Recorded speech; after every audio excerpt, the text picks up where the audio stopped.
This is the second lecture for information theory, which will cover the material in slides 17 through 30 of the lecture notes. In the first lecture, we had an overview of the subject of information theory and some of the questions to which it offers answers, and we looked at its fundamental connections with probability and uncertainty. We had a quick review of some probability theory, the rules and relations which underlie it, and quickly arrived at Bayesian inference, the Bayes rule for inverting conditional probabilities, and we looked at an application of that. Finally, we introduced a definition for the informativeness of an event or message, or rather the uncertainty that exists in advance of receiving it or knowing about this outcome. And that was a logarithmic definition in which the uncertainty or the information content of such a random variable, an event, is defined as the logarithm base 2 of its probability. We ended the first lecture with, I'll go back to slide 16, with this game of 20 or 26 questions in which I have chosen at random one of the letters of the English alphabet. How much uncertainty do you have about which of those letters I've chosen? And importantly related to that, how many yes-no questions must you ask in order to discover which of those letters I have chosen? And I will just truthfully answer a yes-no question. And I told you at the end that you could always be certain to discover the secret letter by asking no more than 5 questions. You don't have to ask 25 or 26 questions. And you probably by now have already figured out that a strategy for doing that would be to formulate the questions as successive partitionings by factors of 2 of the range of possibilities. So your first question might be, is it in the first half of the alphabet, say letters 1 through 13, or not, yes or no? And based on that answer, you then further partition that set of 13 by another factor of 2, say the first 6 or 7, and go on with successive partitionings. By the time you've had to do 5 of those partitionings by 2, you have created 32 bins altogether in principle, and that would clearly resolve the mystery, because my 26 letters would be then the 26 possible letters that I chose would have been identified. So that's how 5 well-phrased yes-no questions can discover the secret. And I said that was related to the fact that the base 2 logarithm of the probability of which letter I've chosen, all with equal probability 1 over 26, was 4.7 bits. So that logarithmic definition of uncertainty of this random variable is related deeply to the number of yes-no questions you need to ask in order to discover it. We now move on from the information content or uncertainty of a single event to that of an ensemble. So what is an ensemble? It's the set of outcomes of one or more random variables. I'll use the word ensemble almost interchangeably with a random variable because it has the set of outcomes, and they have known probabilities attached to them.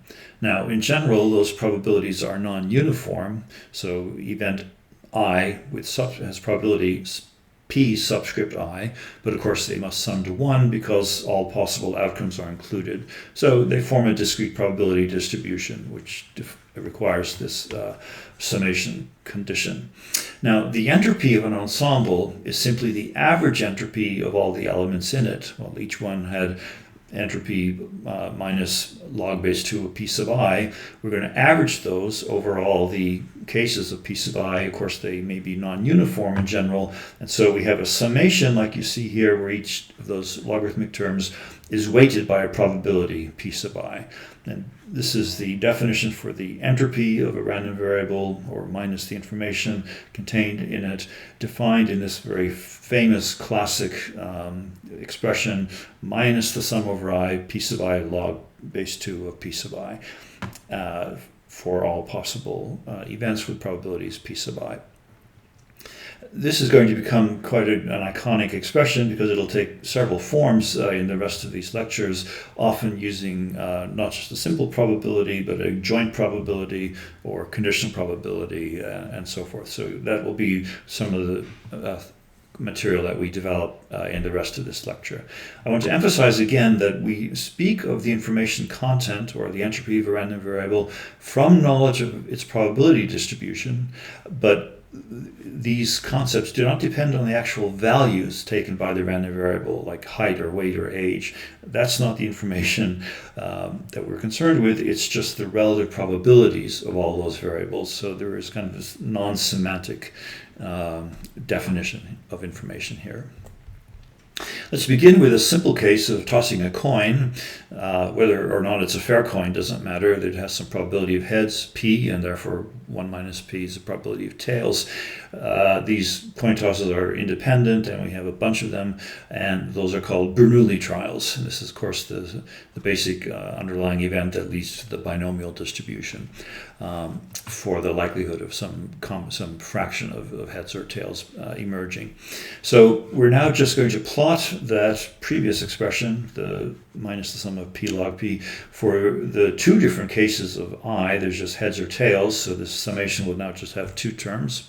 And it looks like this. So that's the sum, the entropy of this Bernoulli trials when there are two possibilities, generates this expression for us. This is entropy as a function of p. P is the probability of, say, heads. So we've got whatever the Bernoulli trial means. We've got some probability p, which ranges between 0 and 1. And the entropy, or the uncertainty about such an event as a function of probability, gives us this inverted U-shaped curve. So let's go through the terms. If p goes either to 0 or to 1, then the entropy is 0.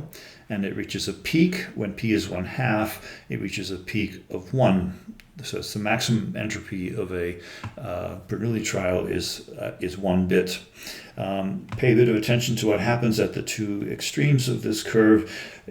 So clearly as p goes to 0, this is getting smaller. You might be a bit concerned about what happens to the logarithm of 0. It's undefined, but this is perfectly well defined in the limit, because as p gets small, this term gets smaller much faster than this one. So if it's, say, 1 in 1,000, then this is minus 10.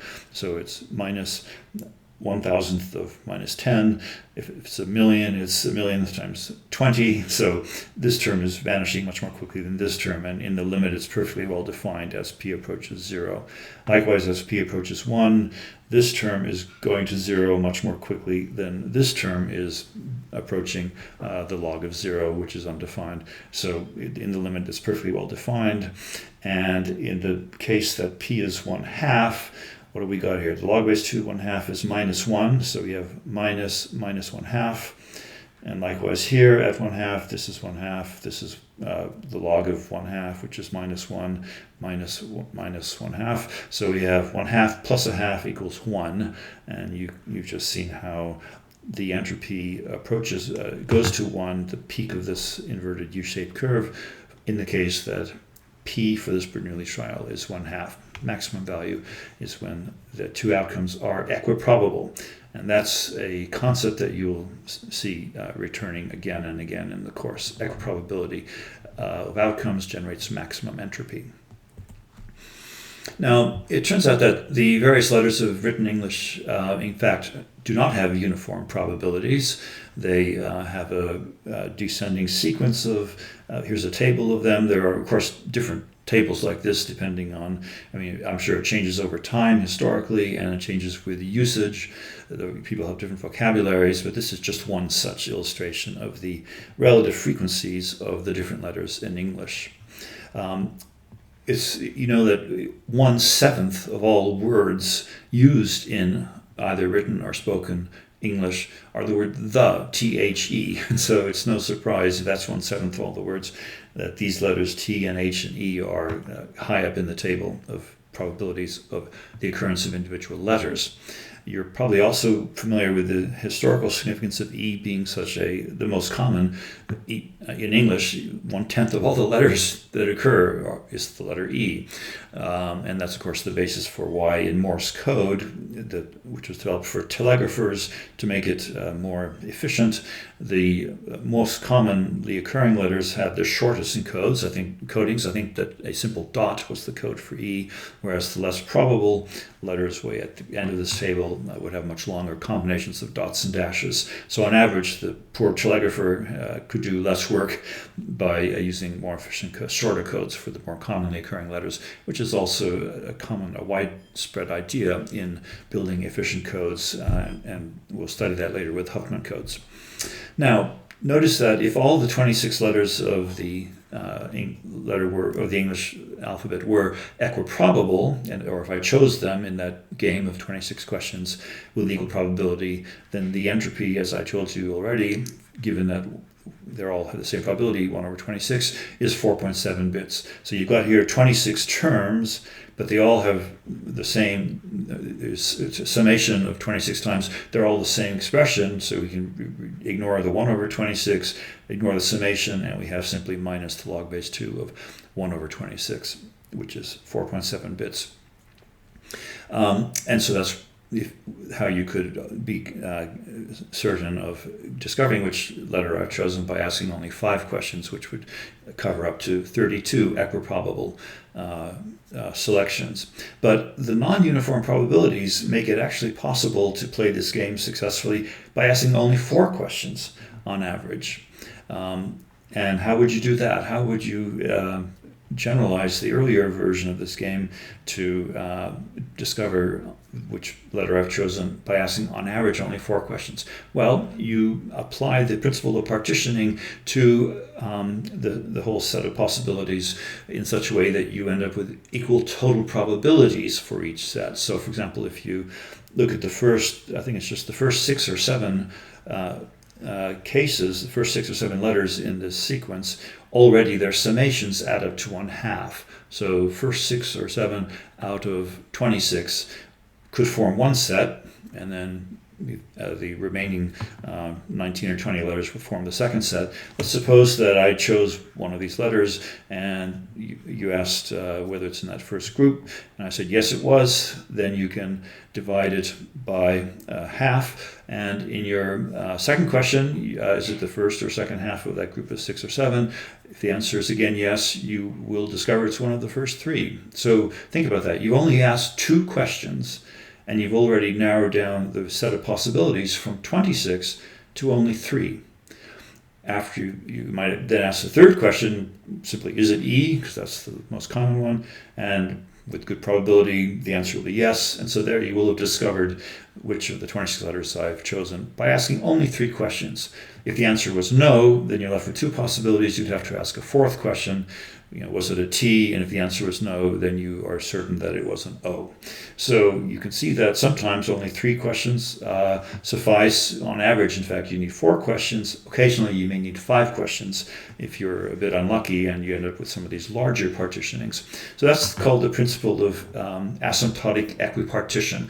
If the alphabet size, the cardinality of this alphabet gets very, very large, even with non-uniform probabilities, you can find a partitioning which approaches or comes close to a combination of equal probabilities within each of those sets and their subsequent subsets, all being roughly powers of 1/2. And on average, in playing that game many times, you will have discovered the correct answer by asking only 4 questions. And that is related to the fact that the entropy of this whole distribution is in fact 4 bits, less than 4.7 bits. Okay, this is the basic intuition which underlies what's called the source coding theorem of Claude Shannon. There are 3 main theorems by Shannon that we will examine in this course. Here's just a photograph of a statue of Claude Shannon, I think at Caltech. And the first theorem is called the source coding theorem because it assumes that the statistics of the source are known. In other words, the prior probabilities of the message generator are known. That's the table of letters in the previous slide. Just to anticipate, the other two theorems relate to channel capacity for reliable communication, even through an unreliable channel. When there are corruptions in a discrete channel, bits may be flipped.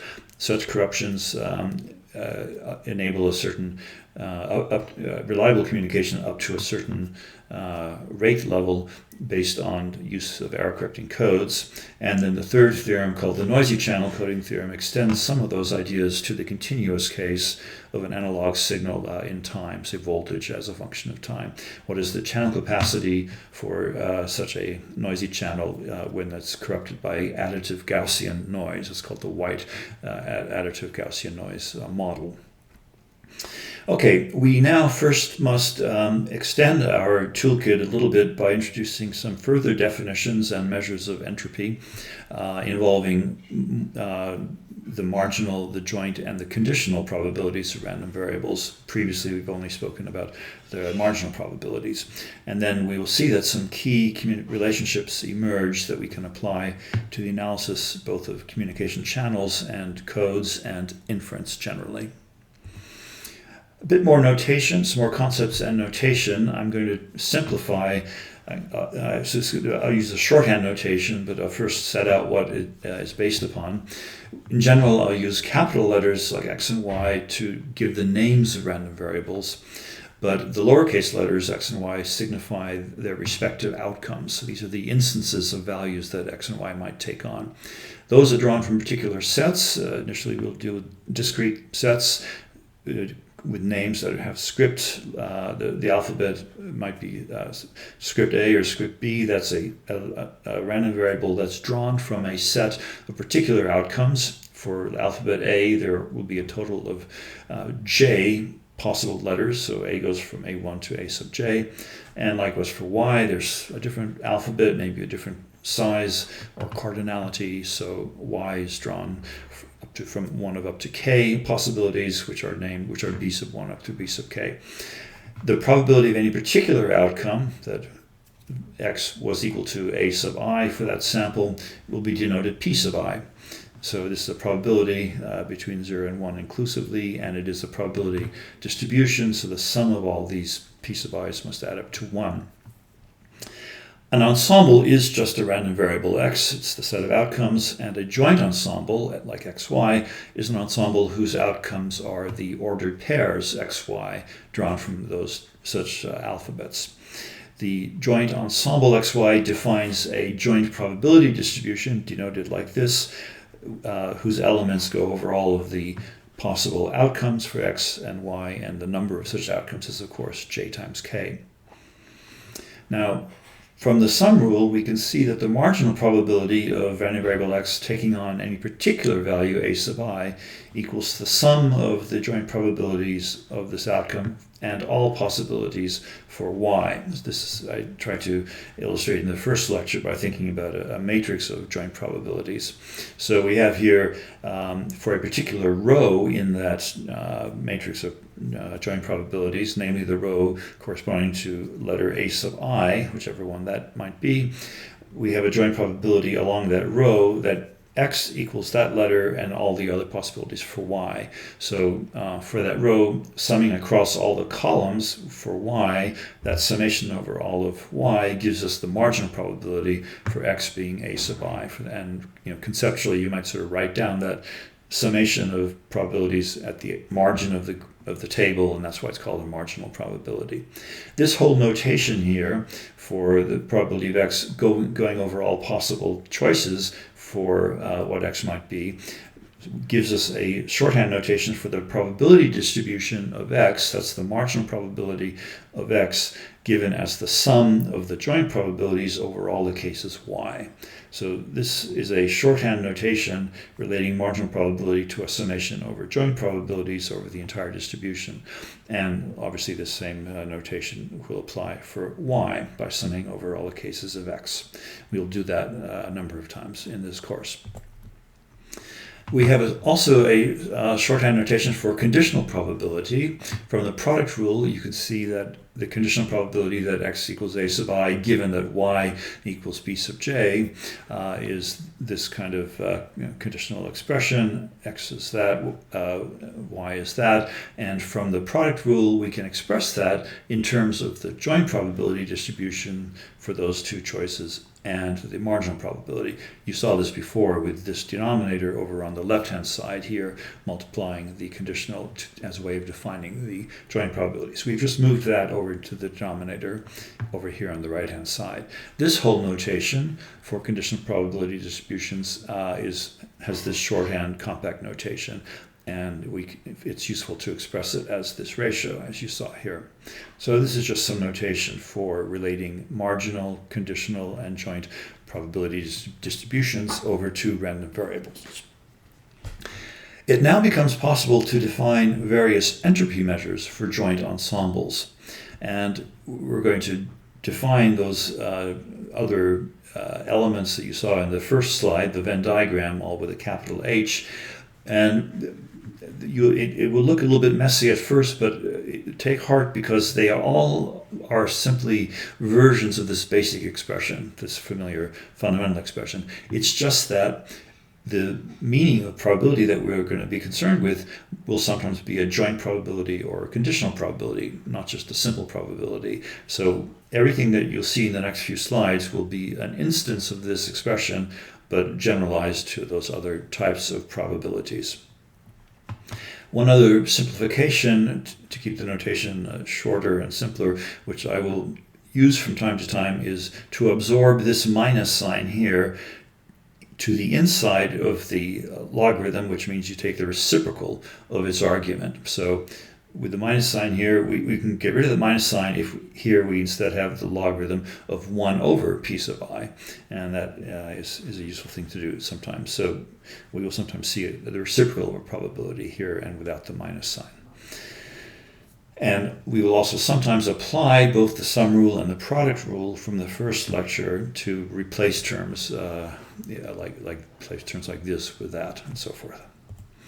Okay, the first of these new entropies is called the joint entropy of the joint distribution xy, and you can see it's defined here, and you can see how those notations have been simplified, and we get this version of that earlier expression. And from this definition, it follows that joint entropy is additive if x and y are independent random variables. If you just plug in the definition here, you'll get a summation of the entropy for x summed over all the cases of probability for y, because those sum to 1. That summation simplifies, plus the entropy for y summed over all the different probabilities of p of x, and those also just sum to 1. So by just putting in this definition, you will see that in the case that they are that x and y are independent, we have simply the joint entropy is the summation of the individual ones. That follows from this definition of independence of two random variables. Otherwise, if they're not independent, the joint entropy of the joint ensemble is less than the sum of the entropies, and you can relate that to the Venn diagram. The amount of the difference between the summation and the union and the sum of the individual entropies will be one of the most important quantities that we encounter. It will be one way to define the mutual information, the intersection. Now we have two concepts of conditional entropy. We just defined joint entropy. I'm now going to introduce two different versions of conditional entropy. One is the conditional entropy for an ensemble X, given that for some other random variable a particular outcome existed, namely y equals b sub j, and then we're going to average that over all possible outcomes for the second random variable. So for this initial definition of conditional entropy of an ensemble X, it measures the uncertainty remaining about the random variable X after specifying that random variable Y has taken on some particular value. So for example, you might maybe it's true that really tall people tend to weigh more than really short people. So discovering that somebody is in the last bin of possible heights, 200 centimeters tall or more, that probably reduces your uncertainty about the person's weight. They're not likely to weigh 50 kilograms or less.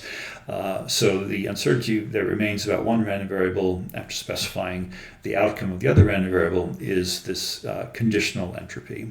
So conditional entropy of x given that y equals b sub j is defined in this natural way. It's again the same basic expression, but putting in the particular cases for the conditional probability. Now, we would like to consider this average over all possible outcomes for random variable y. So we're going to add all these terms together, but multiplied by their corresponding probabilities, p of y. It's kind of the same idea as what brought us from the definition for the informativeness of a single event to the average informativeness over all possible events. We just took the combination weighted by all their probabilities of occurring. And that is going to give us the definition for the conditional entropy of an ensemble given another ensemble. So x given another complete ensemble y. So all that's happened is we've taken the previous definition for conditional entropy, summed over all the possible cases for y, weighted by their probabilities. And from the sum rule, we know that we can move this term to inside the outer summation to inside the inner summation. We get then a single summation over all of the joint probability distribution x and y, right? This times that equals this. So if we sum over all the cases of x and y, we end up with a single summation as the simpler expression for the conditional entropy of random variable x given random variable y. Notice that we've paid a slight price for that simplification, which is that there's now some asymmetry. This probability is not the same as that one, but it's a price worth paying to have a much simpler expression. So this measures the uncertainty that remains about x when y is known, averaged over all possible values of both random variables. Those definitions lead on to what's called the chain rule for entropy. It says that these three entropies that we've now defined, the joint, the conditional, and the marginal, are related in this way. The joint is equal to the sum of a marginal plus the conditional, or you can do that with the variables interchanged here. And this should seem natural and intuitive, that the joint entropy of a pair of random variables is the entropy of one plus the conditional entropy of the other one. In other words, the uncertainty that it adds once its dependence on the first one has been discounted by conditionalizing on it. So it's a way of saying that the union of, so remember joint entropy is the union in this Venn diagram. We can express that as the blue oval in its entirety plus the excluded portion of the red oval. Right? So that's h of x plus h of y given x. That's this first way of defining it. Or equivalently, we can define the joint entropy, this union, as the entire red oval. That's the entropy of y, plus the other crescent that was excluded, the conditional entropy of x given y. And that's the second expression. So those are two ways to define, to relate those entropies. And we also have a property called the independence bound on entropy. It's a consequence of the chain rule for entropy that if we have many different random variables, more than two, say x1 through xn, then the sum of all their individual entropies has an upper bound.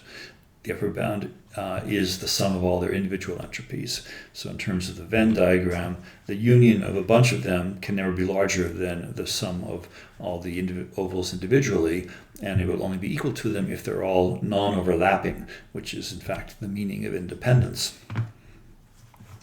The joint entropy reaches that upper bound only if all the random variables considered are independent of each other.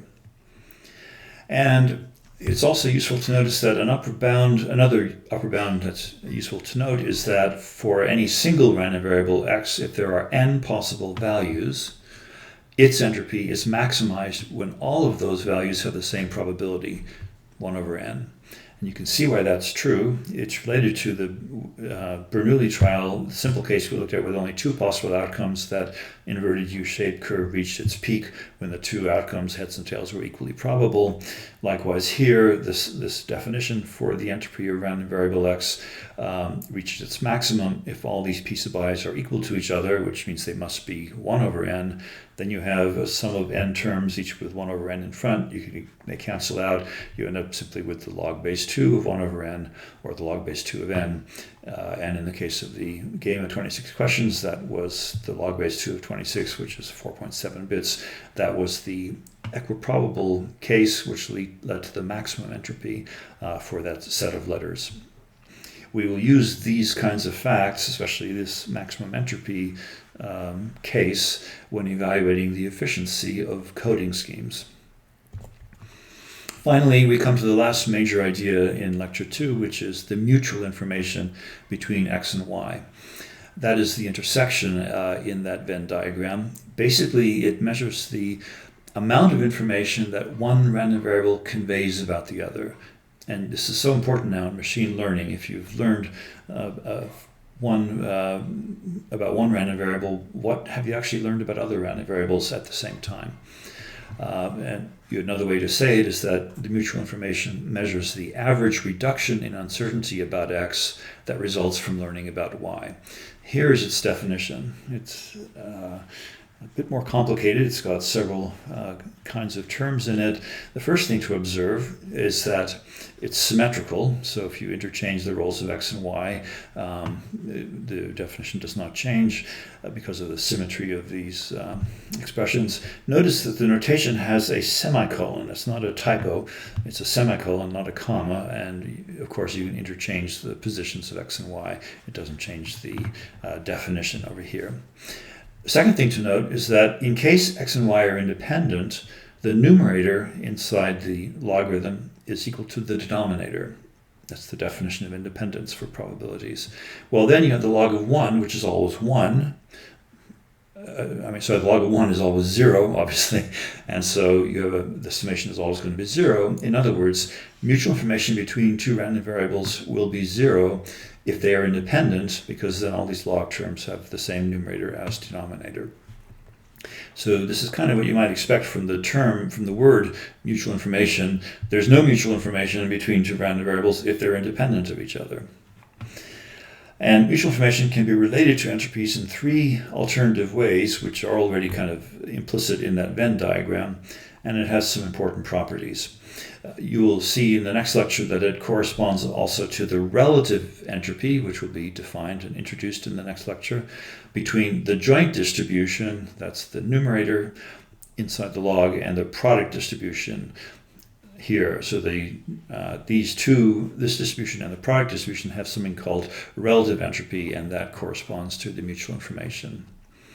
Incidentally, mutual information must always be positive, but that does not mean that the logarithm is always positive. The numerator may be greater than or smaller than the denominator, which means the log may be positive or negative, but when the denominator is bigger than the numerator, that will have those terms which will have negative contributions have less probability than when the opposite is true. So although individual terms in the summation may be positive or negative, taken all together, they will always be non-negative. So we have that's one property for mutual information. It's always non-negative. In the event that random variables are perfectly correlated, then the mutual information is the entropy of either one alone. Another way to say that is simply that the mutual information between a random variable with itself is simply its entropy. That's for that reason, the entropy of a random variable is sometimes called its self-information. Another term that is sometimes used for mutual information is equivocation entropy. We'll come to that a bit later on. Now, these properties that we've reviewed today in the second lecture can be reflected in three equivalent definitions for the mutual information between random variables x and y. And you can see all three of these in terms of the Venn diagram.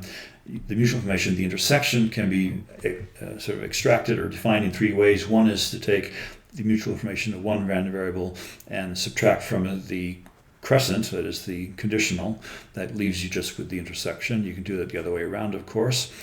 That's the second row here. It's the other oval minus the other crescent. That also gives you just the intersection.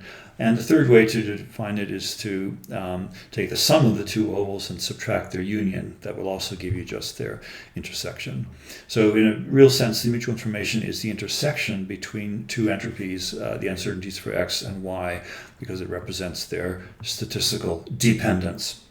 And I would now like to sort of summarize this whole second lecture by returning to the Venn diagram with which we began the course. It's just sort of a picture that captures these relationships. We have the entropies of x and y. Those are the two ovals. The joint entropy is their union. The conditional entropy are these of each one given the other one is the two crescents, the excluded crescent here and the excluded crescent here. Those are the conditional entropies of one variable given the other. And the mutual information is the intersection between those two. The last point is that the portion of the entropy of x that does not lie within the mutual information is just the conditional entropy of x given y. So the portion of this that does not lie within the intersection is the remaining the uncertainty about x given y. And with that, we will end the second lecture. We're about to get a bit more theological in the third lecture, but I'm just trying to keep your interest. So thank you very much. That's the end of the second lecture for information theory.